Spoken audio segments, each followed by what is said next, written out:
Now, our next speaker here today is herself a survivor of honor-based violence and attempted forced marriage. She is a former police officer and currently a solicitor for the British police. As a subject matter expert, she worked on a recent groundbreaking investigation into the policing of honor-based violence across England and Wales. And so the question was, how effectively does the police respond to these crimes? She's also been involved in supporting victims personally, raising awareness and attending the Forced Marriage Unit Partnership Board. So I am very pleased to welcome Rashid Begum.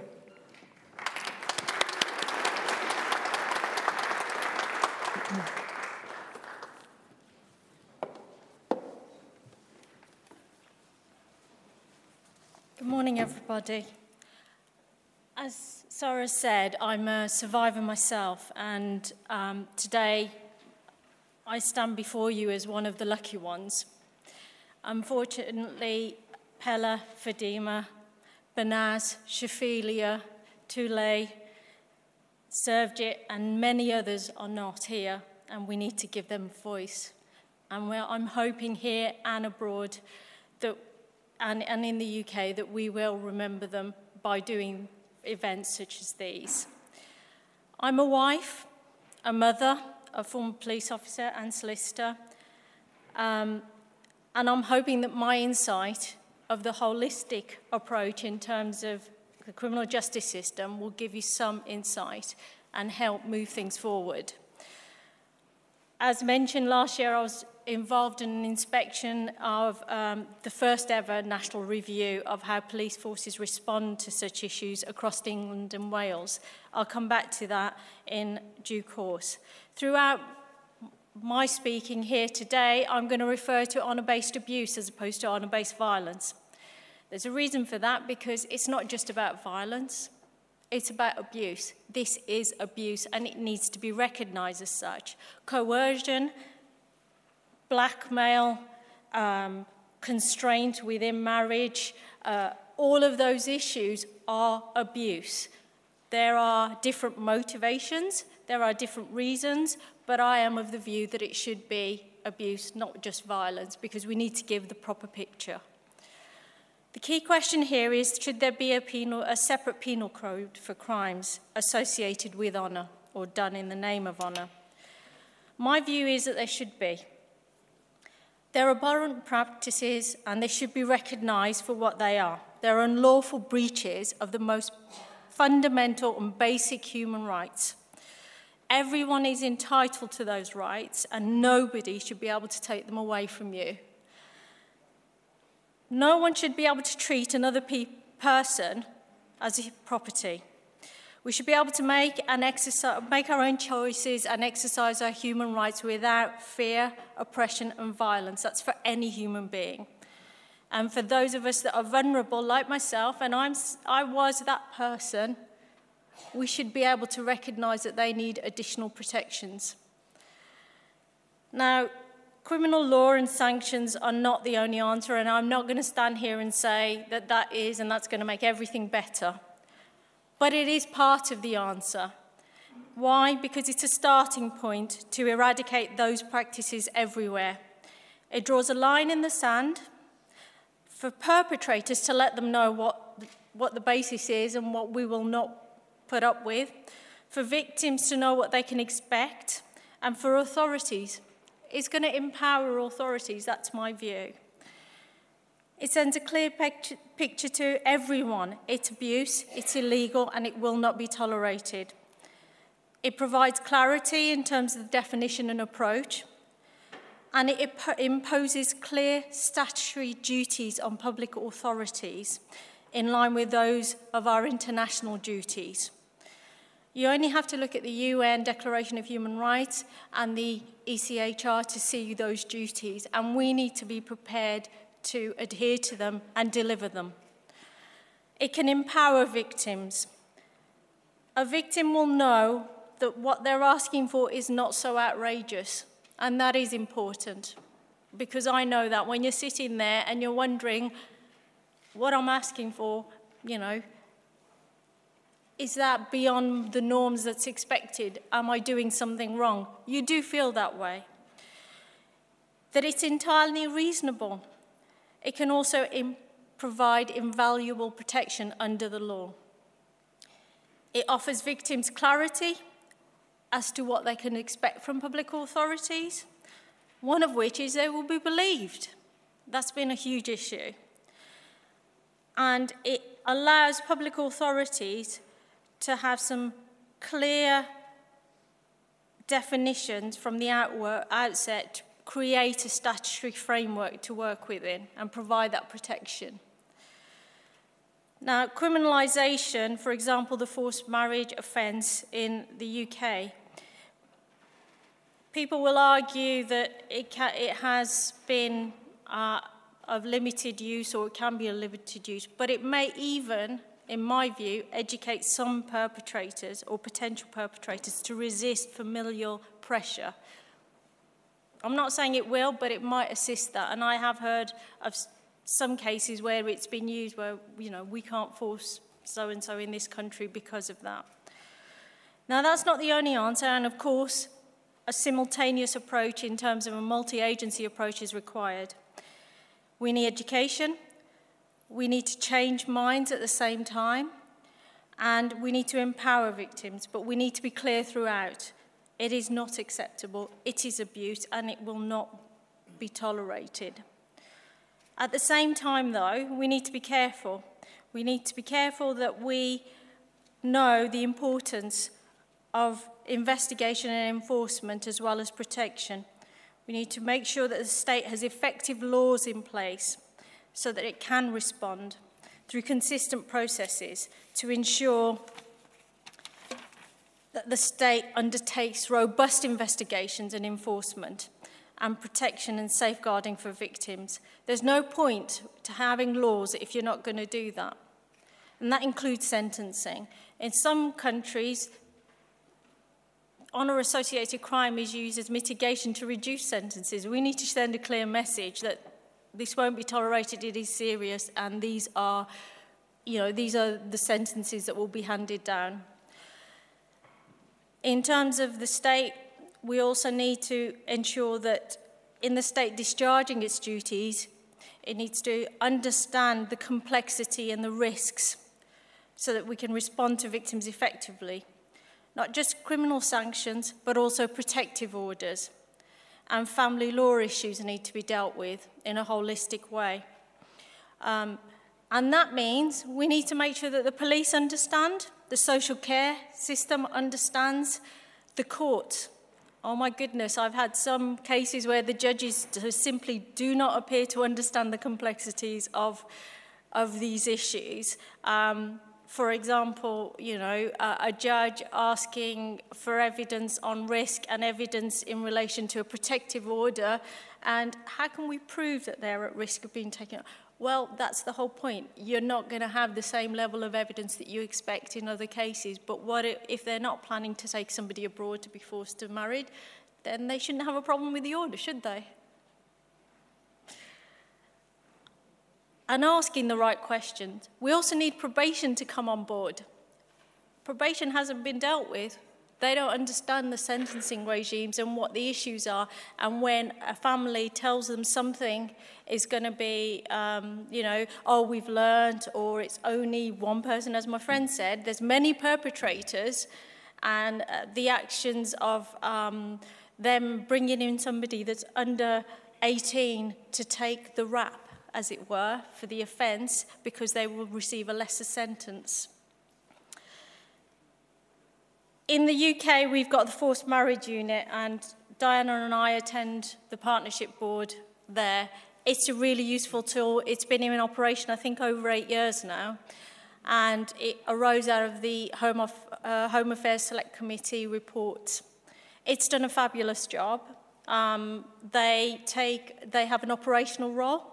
They take calls from victims, they advise police, they signpost to organisations such as ICRO, and they also are involved in repatriation of cases and victims that are taken abroad.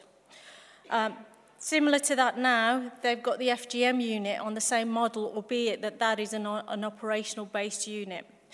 We have also, within the NGOs and a number of us, look to try and plug the holes in existing legislation, just like the female genital mutilation legislation and the Serious Crime Act provisions, trying to plug the hole for people who are not a British citizen and not habitually resident in the UK. So it is an evolving picture, but those type of issues need to be addressed. Now, it's true that honour-based abuse has features in common with domestic abuse, gender-based violence more broadly, and links with human trafficking, child sexual abuse, and modern slavery. And you've already highlighted the fact that people are already saying, well, do we need this separate heading? Whilst it does, normally it doesn't share the same characteristics. One of it is normally in a community or in a society, those crimes are frowned upon. They're not generally accepted. They're seen as abhorrent, and people don't accept them or ignore them merely as culture. They're considered serious. There's no bigger complicity in terms of the whole community clamping down with them. That, you know, if there's child abuse, it's seen as that, and they are recognised separately. Honour associated crimes needs to be the same case. We need to be able to identify and send a clear picture and say, this is an issue for all of us. And it is the honour-based abuse that's the problem, not a particular community, not a particular issue. It is that, because you could have, you know, my parents who subjected me to honour-based abuse, but my cousins who would not. It's the application. So you need to be clear. It's the problem and what happens. Honour-based abuse is different. Where the motivating factor of abuse or a crime is on the honour-based system or failure to comply with honour codes, it is that which is the aggravating element. The perceived risk to the honour characterises the abuse and compounds the risks to the victim. The state in its response and its laws should recognise those risks and the motives and the protections required, because the nature of those crimes and abuses and the fundamental breach of rights and abuse from the very people that somebody should be able to trust. In the main, although not solely, HBA is committed against women and girls and those from minority communities. Again, for both of those points I've just made, the state has international and national duties to comply with protection. The similarities are akin to serious and organised crime. And so you need to recognise that. The complicity, the multiple perpetrators, male or female enforcers. In my case, you know, I was pursued for years. I was found 3 times and eventually then had to actually face my family at a police station. I had to look over my shoulder. I had to basically have my name and details eradicated from the tax system and look to try and live in hiding. There are jurisdictional issues. These issues don't recognise whether they're local, they're national, global, they're cross borders, they're national and international issues. And so our laws and our interaction need to reflect that. Their crimes and the abuses are often premeditated and can happen over a long period of time. And the victims can be pursued relentlessly even after they've left. And the risks are not only just to the victim, but to siblings, where siblings may be required to, for example, in the case of a forced marriage, honour the contract, or to anyone helping you. So when I had my friends, I couldn't walk with them because I didn't know who was going to pull up and potentially kidnap me and what would happen to them. Now, all of those things that I've described appear in my and many other stories. Now, there are clear difficulties, and I'm not going to shy away from that, not least the fact that the victims themselves are going to feel guilty for not complying with the codes that they've been brought up with, the norms.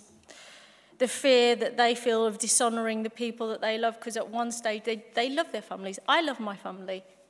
Oh, and the shame that they're bringing, or the perceived shame by them they're bringing, I should say. Or the loss of your family, because overnight I lost my entire family. Good, bad or ugly, they were my family and I lost them. So I had to suffer bereavement on one hand, and on the other hand, I was being pursued by them and I didn't know what was going to happen if they got hold of me. Now, the other thing is family loyalty or prosecution of your parents and family. Those are tough issues for a victim to concern themselves with. Evidential requirements for the prosecution and for family proceedings. You know, one of the issues is, and one of the challenges for a victim is, will the police believe me? Will the police believe me? I have no evidence that this family, who's going to make me out that I'm mentally unstable, have done anything wrong. I'm one voice, whereas the rest of the family are all conspiring to say something different. And then the hidden nature of the abuse and vulnerabilities of the victims, lack of or variable life skills, isolation and ongoing risk. Those are difficulties, and they're difficulties for the prosecution, they're difficulties for social care, because normally when you're looking at them, and I say this to officers all the time, when you're looking at somebody who's 18 and you're asking them to make what you consider to be a no-brainer decision, as in you're being made, as one of my victims was, you're being made to sleep on the floor, eat from the floor to bring you back into control, and you know, you're being held captive in your own home. Why isn't it easy to say you want to leave? Why isn't it easy to say you want to prosecute? Well, we just, you know, you might be dealing with somebody that's 18, but we are not allowed to make decisions. We're not taught to make decisions. We're not equipped to do that. So essentially what you're dealing with, somebody who's extremely vulnerable, who may be 18, but in terms of decision-making and skill set, probably 12, 13 normally. I have an 8-year-old that makes more decisions than I did, and I can tell you that at the age of 18 and 20. In terms of the HMIC inspection, as I said, obviously the findings were consistent across all three areas. The assessment for the criteria followed the victim's journey, and we convened an expert reference group of ICRO was one. The overall effectiveness with the police was not considered good enough. There were inconsistencies in the approach of the police at every stage of the victim's journey. Where there was specialist input and advice, that was found to have a better outcome and a better understanding. The issues were understanding and awareness. So recognising, responding to and protecting a victim were issues that were found wanting and inconsistent. One of the bars or barriers was statutory definition. Safeguarding an initial and ongoing social, obviously that was an issue not only for the police in terms of recognising it, but also in terms of dealing with multi-agencies such as social care, and looking at whether or not considering civil orders were appropriate to protect. In terms of risk assessments, again, if you don't identify it correctly and you don't understand it, you're not going to identify the multiple perpetrator pool. And in terms of third parties, not identifying third-party risks sufficiently. Investigations and prosecutions, obviously, there has been a prosecution in the UK. I'm happy to go into that if you want later on. But in terms of that, obviously, there are issues. If you don't understand it, you don't know what you're looking at, and the idea that a family can turn around and say that somebody is making something up is going to be an issue for that, or being able to understand the particular culture or being misled by them. The other issue for us to consider was interpreters. Who are you inviting in to interpret for the victim or the perpetrator, and whether that could be complicit. Engagement with the community and victim. Obviously, in terms of hand in hand with legislation is education and raising awareness. And in terms of the victim is empowering those victims. Data collection, retrieval and retention. It feeds into what Diana was saying. It's a hidden situation. We don't know the true detail of what it is. Part of the reason in terms of the data collection was for an offence as of last June for forced marriage. The Home Office will now record cases and will require cases that have an element of forced marriage in them. But for honour-based abuse, if you don't understand it and you don't identify it correctly, it's not going to be recorded correctly. If it's not recorded correctly, obviously it's not going to show the picture. Thank you for this extremely valuable presentation. You've given us a broad overlook, I think, of the situation. Now, I know that you've commissioned a special project seeking victim views. And so I was wondering if you could answer briefly to how have victims in the UK reported being let down when seeking help from the police and criminal justice system?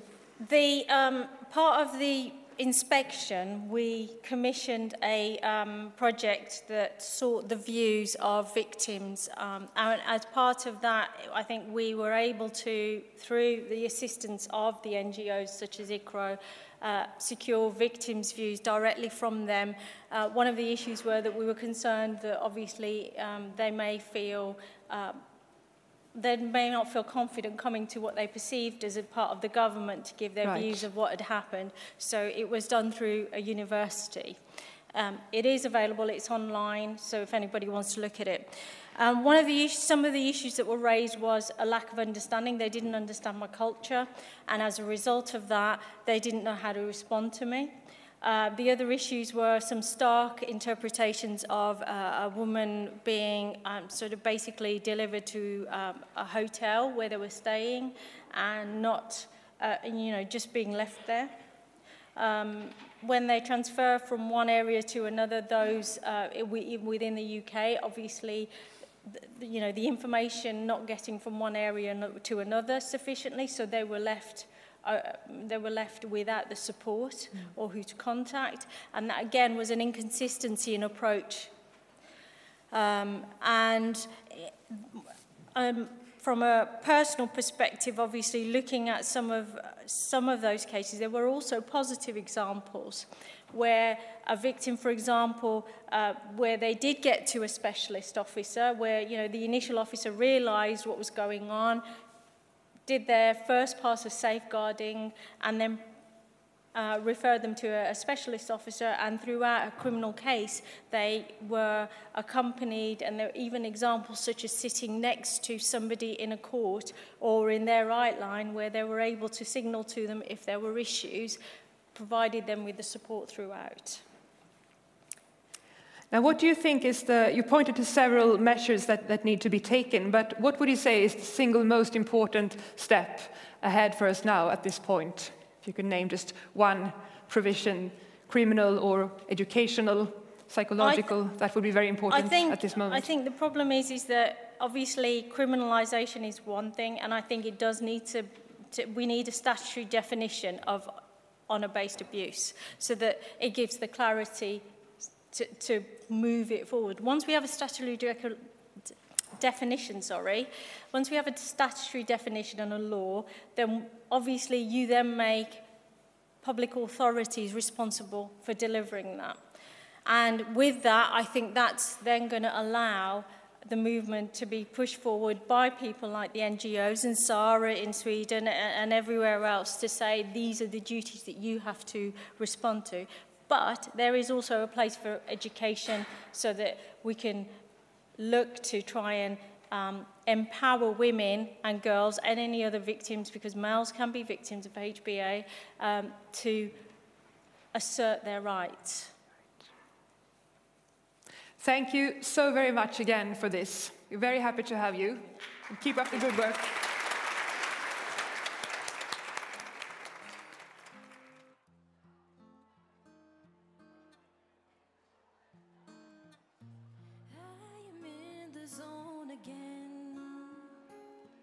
As I thought I would be, the force is pushing me over the edge.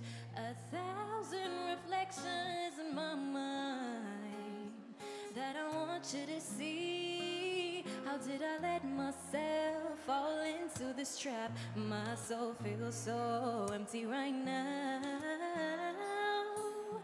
but I won't keep silent about the silence, and all my eyes see is the busy street ahead of me. Lately it's all noise and I'm not hearing anything.